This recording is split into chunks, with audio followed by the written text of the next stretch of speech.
नमस्कार। अभी राकेश लोधी मेरा एक मित्र है जो कांग्रेस में था, अभी समाजवादी पार्टी ज्वाइन किया अभी, और किसानों के बीच में बैठे हुए, और उनकी एक स्पीच मैंने अभी सुनी तो मुझे भी कुछ बोलने का मन करा, तो मैंने फिर अपना ऑन किया, स्टार्ट किया। राकेश जी, आपने जो अभी बोला बिल्कुल आपने सही बोला, लेकिन आपने दो बातें बोली कि इन्होंने जो वादा किया था 15 लाख देने के लिए वो आपको मिला।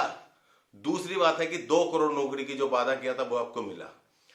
राकेश जी बिल्कुल सही बोला, मिलने की बात तो छोड़िए, जो आपको छीन लिया, आपसे जो छीन लिया इन्होंने, उसकी भी हिसाब कीजिएगा तो आप उसकी जो है ना, आप वो भरपाई वो कभी कर नहीं सकता। सबसे पहली बात है कि ये सरकार जब आए एक के बाद एक वादे किए हैं, और एक से शुरू करता पहले नोटबंदी। इन्होंने नोटबंदी में वादे किए थे, 40 दिन या 45 दिन का टाइम मांगा था। अगर नोटबंदी में सफल नहीं हुआ तो इन्होंने बोला था कि जिस चौराहे पे बोलो इसको फांसी पे लटका दिया जाए। इस मुद्दे पे कभी बात किया मोदी जी ने? कभी लौट के बात नहीं किया। नोटबंदी इनका एक सोची समझी साजिश था, और वो जितना काम करना था उसने आपका पूंजीपति के लिए वो काम उन्होंने कर दिया। और आपने भी बताया भी है कि उस समय जो है आपका चुनाव के लिए वो नोट बंद करा दिया, जो किसान नेता ने भी बताया। दूसरी चीज है, फिर इन्होंने जीएसटी ले आया, वो भी आपका समझ लीजिए कि किस तरह का हुआ, देश की पूंजीपति की फेवर में गया, सारे बिजनेस किस तरीके से बर्बाद हुआ। उसके बाद लॉकडाउन होना बहुत जरूरी था। उस समय लॉकडाउन इन्होंने जिस तरीके से किया था वो तरीका भी सही नहीं था, और उससे कितने बिजनेस बर्बाद हुआ और कितने जे हुआ। और उसी समय टीवी में आके मोदी जी ने जो भाषण दिया था कि कितने लाख करोड़ रुपया इन्होंने जो है वो बांट रहा था, ये कर्जा दे रहा था, जो भी, हमें तो पता नहीं किसको मिला, ये किसको मिला ये हमको नहीं पता है।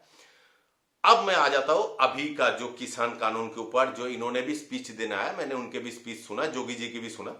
अब मोदी जी इनको बोल रहा है कि किसानों को, और जोगी जी बोल रहा है कि इनके जमीनें नहीं जा रहा है, तो ये कोई किसान की फेवर में है? जमीन तो उनके खुद की है, काहे की जाएगी? दूसरी बात है कि ये इनको बोल रहा है कि इनसे ज्यादा इनको जो रेट मिल रहा था उससे ज्यादा मिलेगा। ये उस मुद्दे पे क्यों नहीं बात कर रहा है कि जो है गोडाउन पे अनाज स्टोर करने वाला जो इन्होंने कानून लेके आया, उस मुद्दे पे तो भाषण नहीं दिया कि उस पे क्या नुकसान हो सकता है या क्या फायदा हो सकता है। भाषण तो नहीं दे रहा है, नहीं देगा ना, क्योंकि इसके ऊपर इनके पास कोई जवाब नहीं है। ये आज तक अपने मन की बात दूसरों को सुनाया, दूसरे के मन की बात कहने के लिए कोई प्लेटफॉर्म इन्होंने रखा ही नहीं है, कोई प्लेटफॉर्म इन्होंने नहीं रखा। मोदी जी खुद तो आ जाता है अपने मन की बात कहने के लिए, अब जोगी जी ने भी यही बात बोला है। तो मेरा ये कहना है कि ये जो किसान यूनियन जो वहां इतने ठंड में ये बैठे हैं, तो इन्होंने जो बिल, दूसरी बात है एक और चीज, मैं क्योंकि मेरा कोई स्क्रिप्टिंग स्पीच होता नहीं है, जब मैं बैठता हूं तो जो दिमाग में आता है वो बोलता हूं। एक आम आदमी हूं, एक मिडिल क्लास बिजनेसमैन हूं, और एकदम प्रैक्टिकली मैं जानता हूं किस तरीके से इन्होंने इसको, देश को बर्बाद किया। एक जगह आपने बोला कि गुजरात मॉडल बनाने की, आपने बिल्कुल सही सुना था, गुजरात मॉडल, लेकिन वहां गुजरात नहीं, गुजराती मॉडल। इन्होंने जितने भी बिजनेस है, जितने इस फेवर में गया, सब अदानी और अंबानी की फेवर में, ये सारे गुजराती है। आप एक चीज बताइए, ये किसान कानून ये जो है अभी 4-5 महीने पहले लागू किया इन्होंने, है? अब ये बताइए, एक तो विधानसभा में किसी की, जो केजरीवाल ने भी इस बिल को विधानसभा में फाड़ भी दिया, और इन्होंने ये भी बताया कि विधानसभा में कोई बिल पास होता है तो सबकी सहमति असहमति होता है, यहां पे किसी की कोई सहमति के बिना इन्होंने साइन करा के ले गया। ठीक है, अब एक चीज और बताइए, ये किसान बिल 4-5 महीने 6 महीने पहले पास हुआ था, तो अडानी, गौतम अडानी 1 साल पहले से गोडाउन बनाने का काम कैसे शुरू कर दिया?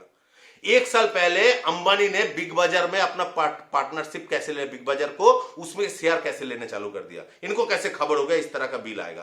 तो ये जो गुजरात मॉडल नहीं है, गुजराती मॉडल, ये टोटल बिजनेस जो है गुजरात की फेवर में ले जा रहा है। और ये आज जो हिंदू मुसलमान की जो लड़ाई की बात कर रहे हैं, हिंदू मुसलमान को लड़ा कर हिंदू हिंदू किए जा रहे हैं। मैं आपको एक चीज और बता दूं, हमारे देश में 100 करोड़ हिंदू है, लेकिन इसके पास हिंदू वोटर जो है ओनली 18 करोड़ है। ये गुटबाजी में इन्होंने गुटबाजी करके इसको बंटवा दिया है।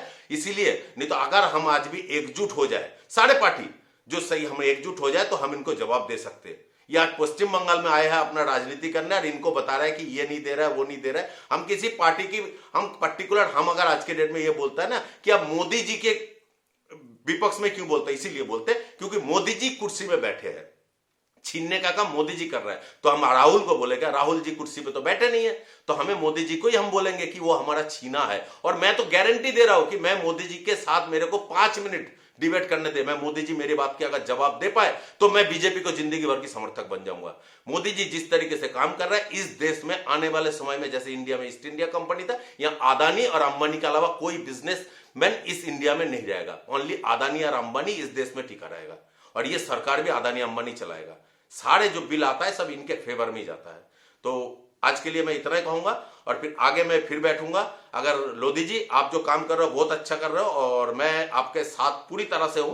कभी भी आपको कहीं भी जरूरत पड़ेगा, मैं आपके साथ में आके किसी भी तरह का वार्तालाप करने के लिए तैयार हूं। धन्यवाद।